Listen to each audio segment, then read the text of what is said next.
Hello everyone, welcome to SS education. आज LICAAO यानी कि असिस्टेंट एडमिनिस्ट्रेटिव ऑफिसर का रिक्रूटमेंट आया है।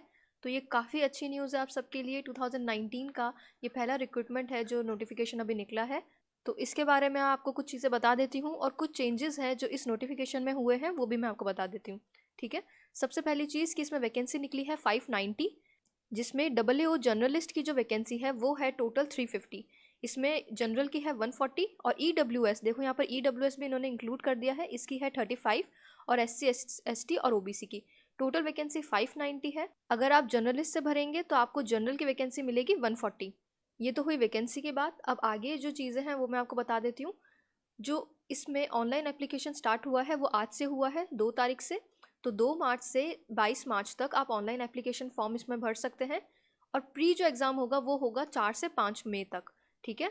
और जो मेन एग्जामिनेशन होगा वो होगा 28 जून को।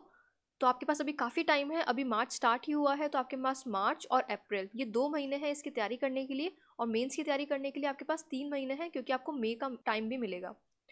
तो इसके लिए अभी से आप तैयारी स्टार्ट कर दीजिए। काफ़ी अच्छी जॉब है ये, और ये अच्छी जॉब क्यों है ये अभी आपको पता चलेगा, मैं अभी बताऊंगी आपको।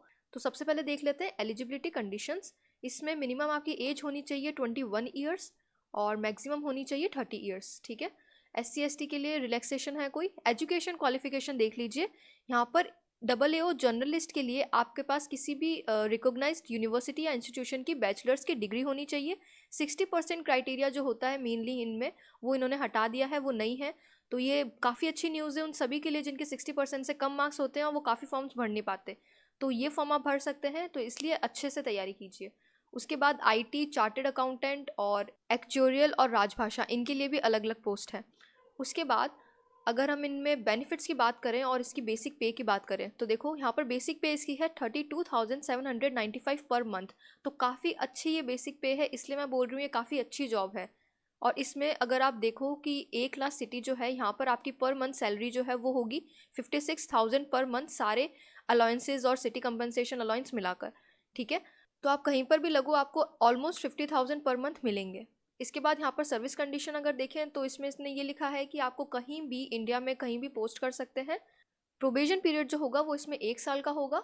यहाँ पर लिखा है पीरियड ऑफ 1 ईयर, और एक्सटेंड हो सकता है 2 साल तक। उसके बाद गारंटी बॉन्ड ये आपसे एक फिल करवाएंगे, जहाँ पर आपको मिनिमम 4 साल का गारंटी बॉन्ड फिल करना पड़ेगा। और इसमें जो प्रोबेशनरी पीरियड है वो आपका इंक्लूड होगा, यानी प्रोबेशनरी पीरियड 1 साल का और उसके बाद 3 साल और आपको यहाँ पर काम करना पड़ेगा। ये गारंटी बॉन्ड ये भरवाएंगे। अगर आपने नहीं काम किया तो आपको 2 लाख रुपए जो है वो देने पड़ेंगे। इसके बाद एप्लीकेशन फ़ीस जो है वो SC ST और PWD कैंडिडेट्स के लिए है 100 रुपीज़, बाकी सबके लिए है 600 रुपीज़।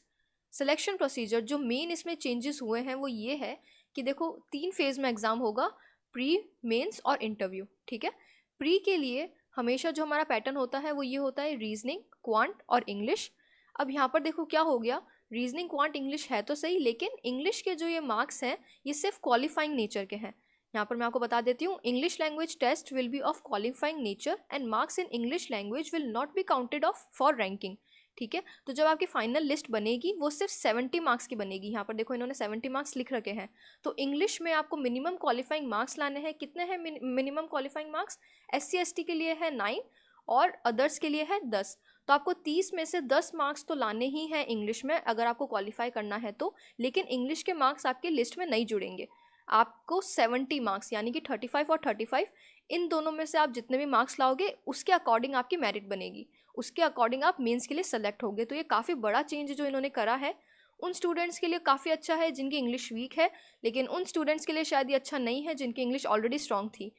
लेकिन कुछ भी हो, आपको एग्जाम पैटर्न के हिसाब से पढ़ना पड़ेगा। अगर यहाँ पर इंग्लिश के मार्क्स ये नहीं जोड़ रहे हैं तो आपको रीजनिंग और क्वांट में अपना पूरा 100% देना पड़ेगा।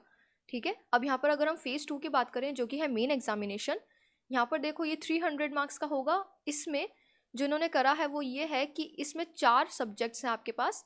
एक है आपके पास रीजनिंग, एक है आपके पास जनरल नॉलेज और करंट अफेयर्स, एक है डेटा एनालिसिस एंड इंटरप्रिटेशन, और एक है insurance and financial market awareness. English देखो इन्होंने यहाँ से हटा दिया है। इंग्लिश जो इन्होंने इंक्लूड किया है वो किया है इनका जो डिस्क्रिप्टिव होगा इंग्लिश लैंग्वेज का, लेटर राइटिंग और ऐसे राइटिंग, सिर्फ उसमें ही इंग्लिश जो है वो इंक्लूडेड है, और ये भी सिर्फ और सिर्फ क्वालिफाइंग नेचर का है।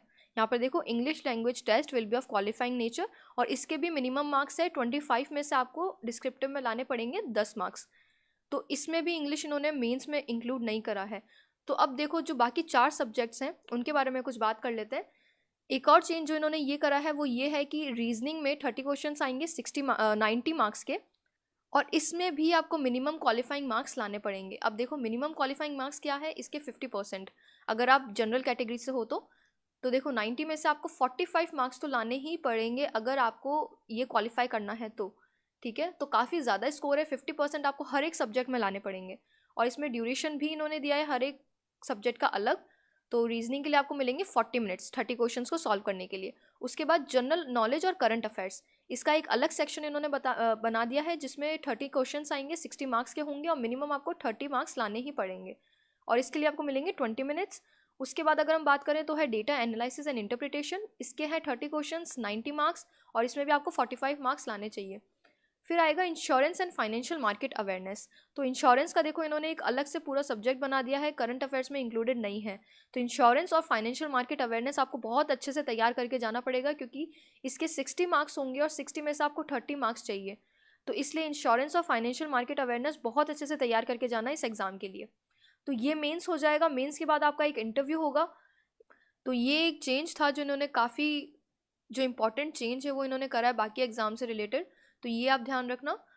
अब देखो अगर हम इंटरव्यू की बात करें तो इंटरव्यू के जो मैक्सिमम मार्क्स हैं वो है 60, और इसमें से जनरल EWS और OBC PWD इन सबको कैंडिडेट्स को लाने हैं 30 मार्क्स, यानी कि 50% मार्क्स आपको इंटरव्यू में भी लाने हैं क्वालिफाई करने के लिए। SC ST को लाने हैं 27 मार्क्स। तो ये कुछ चीज़ें थी जो इस रिक्रूटमेंट में काफ़ी इंपॉर्टेंट है। इसके बाद फॉर्म कैसे भरना है ये सब आपको पता ही है, ये आप पढ़ लेना, ये मैं नहीं बताऊंगी आपको। ये सारे इंस्ट्रक्शंस है जो पढ़कर ही आप फॉर्म भरना अच्छे से, कोई भी गलती मत करना फॉर्म भरने में।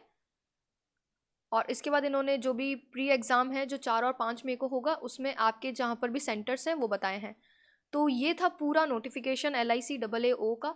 तो काफ़ी अच्छी पोस्ट है ये, अच्छे से तैयारी कीजिए। हालांकि नंबर ऑफ़ वैकेंसीज जो है वो थोड़ी कम है, लेकिन आपको अपना 100% देना है। बहुत अच्छी पोस्ट है, अच्छे से सब कुछ करिए। और अभी भी टाइम है आपके पास, 3 मंथ्स है, इसमें आप आराम से इसकी तैयारी कर सकते हैं। फोकस्ड रहिए और अपनी प्रिपरेशन को स्टार्ट कर दीजिए। तो आज के लिए इतना ही। Thank you so much for watching.